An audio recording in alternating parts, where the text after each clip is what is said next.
Have you ever wondered how trains move? They move through forces, that is, a push or pull, and the way the forces move objects is explained by Sir Isaac Newton's 3 laws of motion. It is important to keep in mind while explaining motion that we always look at the object's interaction with forces in terms of the total of all forces combined, the net force.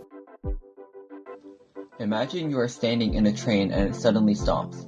You fly forwards, lose your balance, and trip. Why does this happen? Newton's first law states that an object at rest tends to stay at rest, and an object in motion tends to stay in motion in the same direction unless acted upon by an unbalanced external force. The first law also introduces the concept of inertia, which is a physical object's resistance to a change in motion. Because of inertia, when a train first starts moving, people standing in the train will stay in the same position, causing them to fall backwards as the train moves forwards. When a train suddenly stops or hits a wall, the people inside the train will continue to move forwards. It is only with an external force, such as by grabbing onto a part of the train or by your friction with the train, are you able to stop with the train. Let's observe these two trains. I pull on both of them with the same amount of force, but they accelerate at different amounts. Why does this happen? This is because of Newton's second law, which states that the net force is equal to mass times acceleration. F net equals ma. More specifically, Newton's second law states that the acceleration of an object from an unbalanced net force is directly proportional to the size of the net force, inversely proportional to the mass of the object, and in the same direction as the net force. In essence, it proposes these two relations. 1.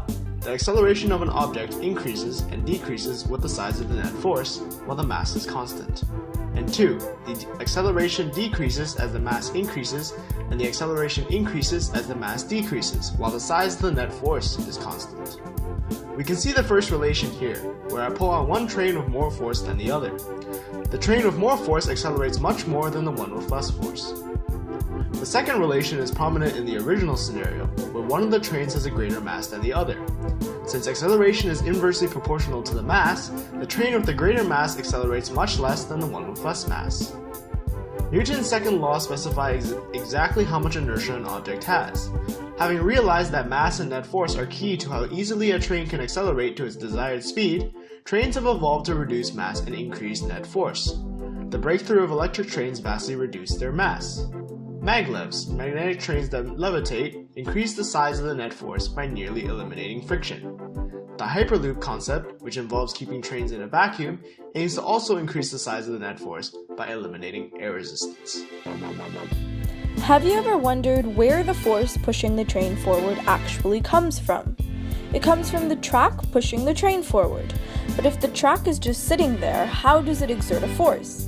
This is because of Newton's third law, which states that every action force has a simultaneous, equal in size and opposite in direction reaction force. As a result, every force occurs in pairs, and in order to exert a force, we must have something to push or something to pull. This means if you exert a force on an object, then it exerts a force back on you in the opposite direction. When the train exerts a force on the track backwards by turning the wheels, the track exerts a force on the train and pushes it forwards. Some of you may be asking, why don't the two forces balance each other out? They don't because one of them is acting on the train while the other is on the track.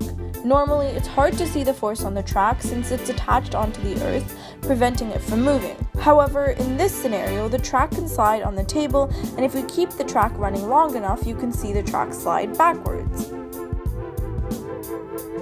Newton's 3 laws are all at play in nearly every situation for objects in our physical world. Trains are no exception to this.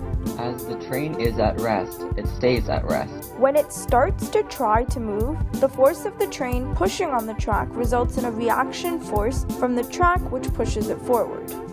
In total, all of the forces on the train sum to a net force and push the train forward with an acceleration equal to the net force divided by the mass of the train.